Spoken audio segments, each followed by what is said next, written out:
Bismillah, Assalamualaikum warahmatullahi wabarakatuh. Salam sejahtera untuk kita semua. Saya ucapkan selamat pagi untuk Ibu Arisanti SSI Mkes Apoteker selaku dosen pengampuh mata kuliah teknologi sediaan semi solid dan liquid. Dan saya juga ucapkan selamat pagi untuk teman-teman. Dan apa kabar teman-teman semua? Perkenalkan, kami dari kelompok 2 yang beranggotakan 4 orang, yaitu Andi Nurfadlianti Ardiani, Andriana Nurfatma, Atalia Emanuela R, dan saya sendiri, Cici Kurnia Putri. Kami dari Prodi D3 Farmasi tingkat 1 kelas A Poltekkes Kemenkes Makassar. Pada kesempatan kali ini, kami akan mempresentasikan tentang sediaan larutan. Baik, untuk mengefisienkan waktu, langsung saja saya persilahkan kepada rekan saya, Andi Nurfadlianti Ardiani, untuk memaparkan materinya. Untuk itu, saya persilahkan.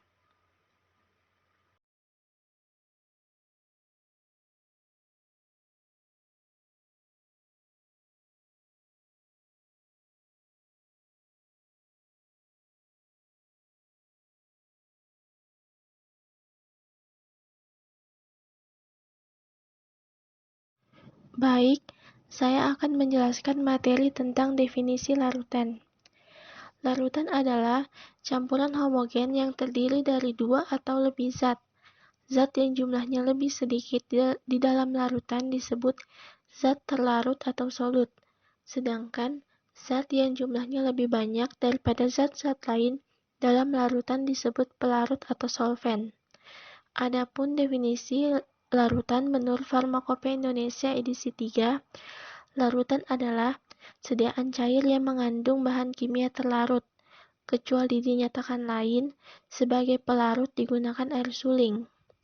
Dan menurut Farmakopeia Indonesia edisi 4, solutiones atau larutan adalah sediaan cair yang mengandung satu atau lebih zat kimia yang terlarut. Karena molekul-molekul dalam larutan terdispersi secara merata, maka penggunaan larutan sebagai bentuk sediaan umumnya memberikan jaminan keseragaman dosis dan memiliki ketelitian yang baik jika larutan diencerkan atau dicampur.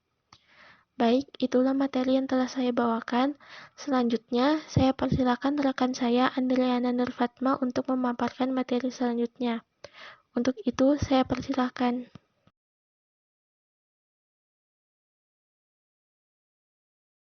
Terima kasih atas kesempatan yang telah diberikan kepada saya.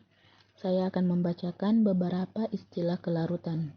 Yang pertama adalah very soluble, artinya sangat mudah larut, di mana jumlah bagian pelarut yang diperlukan untuk melarutkan satu bagian zat kurang dari satu bagian.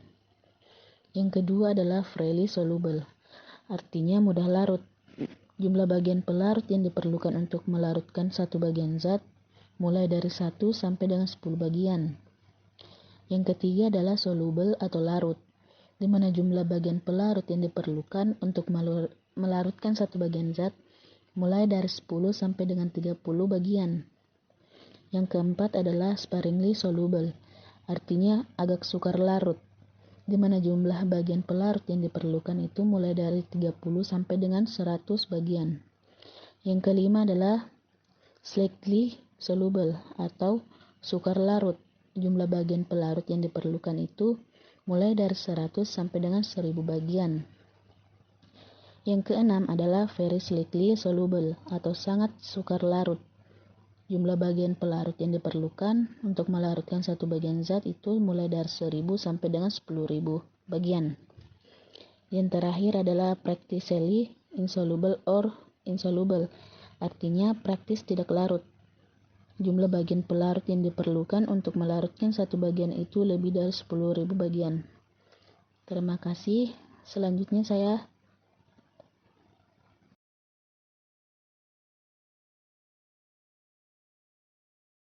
Baiklah, selanjutnya saya akan menjelaskan tentang perbedaan larutan dengan bentuk sediaan lainnya.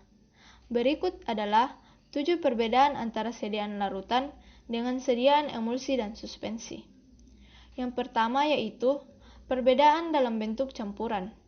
Larutan bersifat homogen, sedangkan emulsi terlihat homogen tetapi bersifat heterogen, dan suspensi bersifat heterogen. Yang kedua yaitu perbedaan dalam bentuk diameter partikel.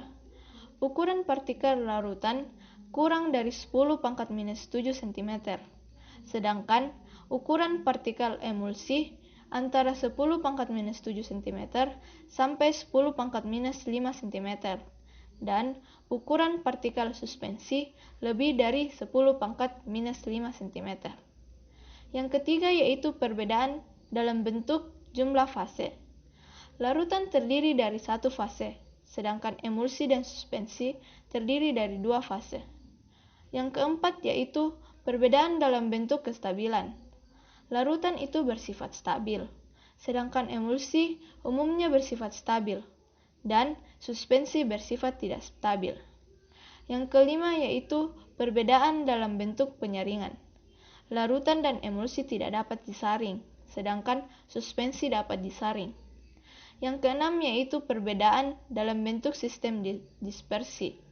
Larutan itu sistem dispersinya dalam bentuk molekul, sedangkan emulsi ialah padatan halus, dan suspensi dalam bentuk padatan kasar. Yang ketujuh yaitu perbedaan dalam bentuk endapan. Larutan itu endapannya jernih, sedangkan emulsi keruh dan suspensi keruh dan terdapat endapan. Itulah tadi ketujuh perbedaan antara larutan, emulsi, dan suspensi. Selanjutnya, saya persilakan kepada rekan saya. Untuk itu, saya persilahkan.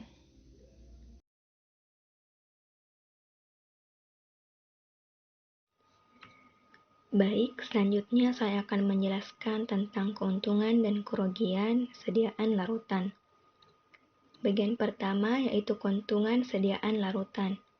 Adapun keuntungan yang pertama yaitu pada sediaan larutan lebih mudah ditelan dibandingkan bentuk padat, sehingga sediaan larutan ini dapat digunakan untuk bayi, anak-anak, dan usia lanjut.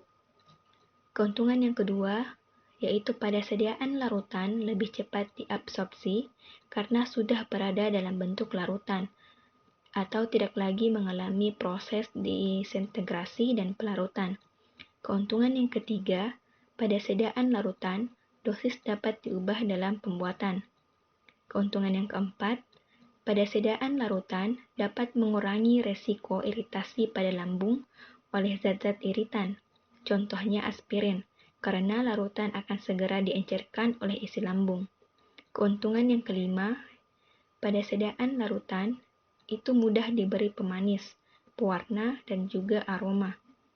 Keuntungan yang keenam atau yang terakhir itu sediaan larutan pada pemakaian luarnya mudah untuk digunakan.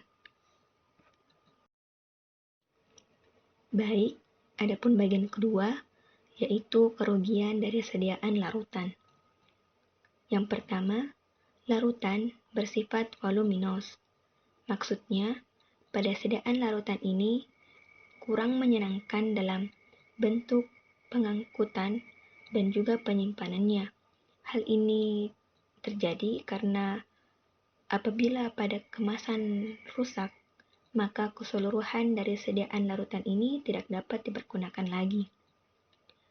Yang kedua, stabilitas dalam bentuk larutan biasanya kurang baik dibandingkan bentuk sediaan tablet atau kapsul, terutama jika bahan mudah terhidrolisis.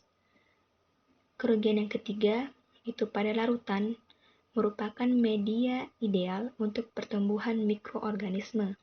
Oleh karena itu, kita membutuhkan penambahan pengawet untuk mencegah pertumbuhan dari mikroorganisme.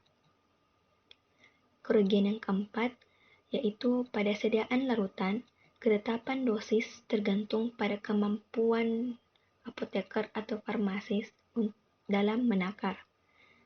Dan kerugian terakhir atau kerugian yang kelima, yaitu rasa obat yang kurang menyenangkan akan lebih terasa jika diberikan dalam bentuk sediaan larutan dibandingkan dalam bentuk padat. Meskipun demikian, seperti yang telah dijelaskan sebelumnya tentang keuntungan dari sediaan larutan, di mana pada larutan dapat diberi pemanis dan perasa agar penggunaannya lebih nyaman. Maka dari kerugian dari sediaan larutan ini dapat tertutupi oleh keuntungan pada sediaan larutan.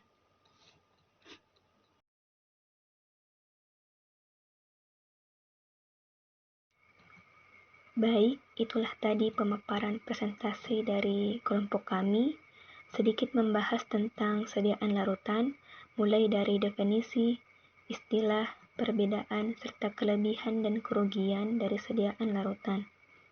Semoga apa yang kami bawakan tadi bisa bermanfaat dan menambah wawasan serta informasi kita mengenai sediaan larutan.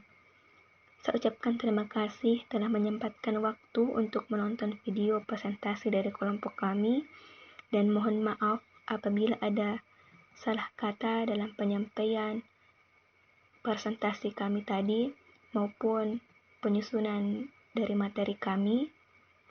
Kami menyadari bahwa ada banyak kekurangan dari presentasi kami, untuk itu kami terbuka untuk kritik dan saran yang membangun dari teman-teman, dan yang ingin bertanya kami persilahkan untuk menuliskannya di kolom komentar.